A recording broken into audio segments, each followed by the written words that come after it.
শুভ দুপুর বন্ধুরা, চলে এসেছি মায়ের রান্না বান্না নিয়ে। দেখি আজকে দুপুরে, শুক্রবারের দুপুরে আজকে কি হয়েছে। চলো মা, দেখিয়ে দাও।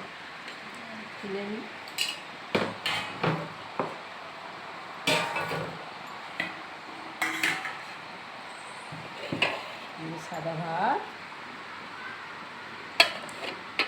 এই যে আছে গিমে পাতা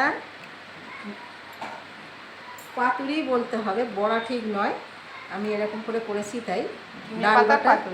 ডাল বাটা, চালের গুঁড়ো আর বেসন দিয়ে গিমে পাতাটাকে মেখে নিয়ে কালো জিরে আর কাঁচা লঙ্কা কুচি করে, তো গরম ভাতে কাঁচা লঙ্কা দিয়ে খেতে দারুণ লাগে। এটা করেছি। আর এখানে আছে এঁচোড়ের তরকারি, আলু দিয়ে এঁচোড়ের তরকারি, ঘি গরম মশলা দিয়েছি, পেঁয়াজ দিয়ে করেছি। আর এখানে আছে স্পেশাল ইলিশ মাছ, অল্প একটু ছিল, বেগুন দিয়ে সরষে বাটা দিয়ে পাতলা দিয়ে টমেটো দিয়ে পাতলা করে।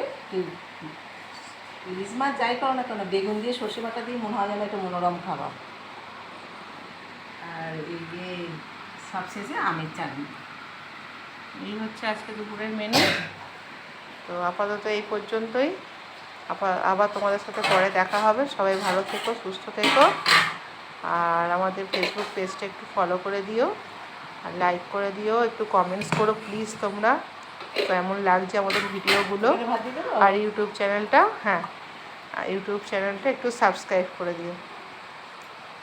বেরোবো, তাই খাওয়া হয়ে যাচ্ছে আমার তাড়াতাড়ি, বাকি সবাই পরে খাবে। চলো টাটা, আবার পরে তোমাদের সাথে দেখা হচ্ছে।